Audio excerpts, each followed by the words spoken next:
Hi అండి అందరికీ. ఈరోజైతే ఉసిరికాయ పచ్చడి చేసుకుందాము. ఉసిరికాయ ఆవకాయ కాదండి, పచ్చడి తింటున్నాను. ఉసిరికాయ పచ్చడి చాలా ఈజీ, అలాగే చాలా టేస్టీగా ఉంటుంది. ఈ సీజన్లో ఉసిరికాయలు తినడం అనేది చాలా ఇంపార్టెంట్ కదండి. ఉసిరికాయ హెల్త్కి చాలా మంచిది. నేను చూపిస్తున్న విధంగా చిన్న చిన్న ముక్కలు అయితే కోసుకుని పక్కన పెట్టుకోండి. ఉసిరికాయలో విటమిన్ సి ఉంటుంది, హెయిర్కి మంచిది, అలాగే ఇమ్యూనిటీ ఉంటుంది, ఫైబర్ ఉంటుంది, చాలానే ఉంటాయి ఉసిరికాయలో. ఏదో విధంగా తినడానికే చూడాలి కదా, అందుకని ఇలా చేసి పెడుతున్నాను. అలా ప్యాన్ తీసుకుని అందులో నూనె అయితే వేసుకుని ఒక స్పూన్ మెంతులు, ఇంకొక స్పూన్ ఆవాలు, హాఫ్ స్పూన్ జీలకర్ర, అలాగే ఒక స్పూన్ మినపప్పు, ఇవన్నీ బాగా వేయించుకోండి. క్రిస్పీగా వేగాలి. ఆవాలు మెంతులు వేగకపోతే చేదైతే వచ్చేస్తుంది, అందుకే బాగా వేగాలన్నాను. అవి వేగాక అందులో ఒక 6 ఎండుమిరపకాయలు, ఒక 7 పచ్చిమిరపకాయలు. ఇది కారం కోసం కాదండి, ఇవైతే కారం ఏం లేదు, నేను చేసిన పచ్చడి సమానంగా ఉంది.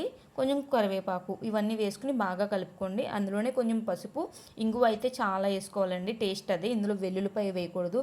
వెల్లుల్లిపాయ దేనికి వాడాలో దానికే వాడాలి. ఇలాంటి పచ్చళ్ళకి అయితే వెల్లుల్లిపాయ బాగోదు. బాగా వేగాక మనం కట్ చేసి పెట్టుకున్న ఉసిరికాయ ముక్కలు అయితే ఉన్నాయి కదా, అవి ఇందులో వేసేసుకోండి. ఇవి వేసుకుని బాగా కలుపుకోండి. మూత పెట్టి అయితే వేయించకూడదు, ఇలా స్లిమ్లో పెట్టుకుని మంట వేయించుకోవాలి. ఇందులో కొంచెం ఉప్పు కూడా వేసుకోండి. నేను ఉప్పు వేసిన వీడియో మిస్ అయింది. ఉప్పు వేసుకున్నాక బాగా వేగాయి అని ఎలా తెలుస్తుందంటే, ఉసిరికాయ ముక్కని కట్ చేసామంటే విరిగిపోతుందండి.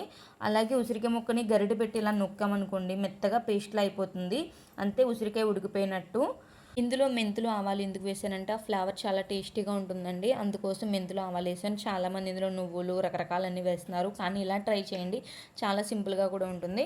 చల్లారాక ఒక మిక్సీలోకి తీసేసుకుని పేస్ట్ చేసేసుకోండి. అందులో ఒక స్పూన్ అంటే ఒక స్పూన్ వాటర్ వేసుకోండి. మీకు నలగకపోతే అది కూడా వేయాల్సిన అవసరం లేదు. ఉప్పు ఇప్పుడే చూసుకుని ఉప్పు అయితే వేసేసుకోండి. చూసారా కచ్చాపచ్చగా ఎలా నలిగిందో. ఇది రోట్లో కూడా చేసుకోవచ్చు, ఇంకా బాగుంటుంది. నేను రోల్ లేదని ఇందులో వేసుకున్నాను. తర్వాత మళ్ళీ పాన్ పెట్టుకుని అందులో ఇక్కడ చూపించిన పోపులు అయితే వేసుకోండి. మినపప్పు, ఆవాలు, జీలకర్ర, కరివేపాకు, ఎండుమిరపకాయ, ఇవన్నీ వేసుకుని బాగా వేగాక మనం చేసుకున్న పేస్ట్ అయితే ఉంది కదా, ఉసిరికాయ పేస్ట్, అది ఇందులో వేసేసి బాగా కలిపేసుకోండి. నూనె మీకు ఇంత అవసరం లేదు అని అనిపిస్తే కొంచెం తగ్గించుకోవచ్చు, ఏం పర్వాలేదు. బాగా కలుపుకుని స్టవ్ ఆఫ్ చేసేసుకోండి. అంతే, ఉసిరికాయ పచ్చడి రెడీ. ఇది వేడివేడి అన్నంలోకి తింటే చాలా అంటే చాలా టేస్టీగా ఉంది. ఎప్పుడైనా నోరు బాగాలేదనిపించినప్పుడు కూడా బాగుంది. ఇది ఒక 3-4 డేస్ కన్నా ఎక్కువ ఉండదు. సో చూసుకుని చేసుకోండి. నేను 5 ఉసిరికాయలతో చేశాను ఈ పచ్చడి. ఇంత పచ్చడి అయితే అయింది నాకు. 2 డేస్ అయితే వచ్చింది ఇంట్లోని.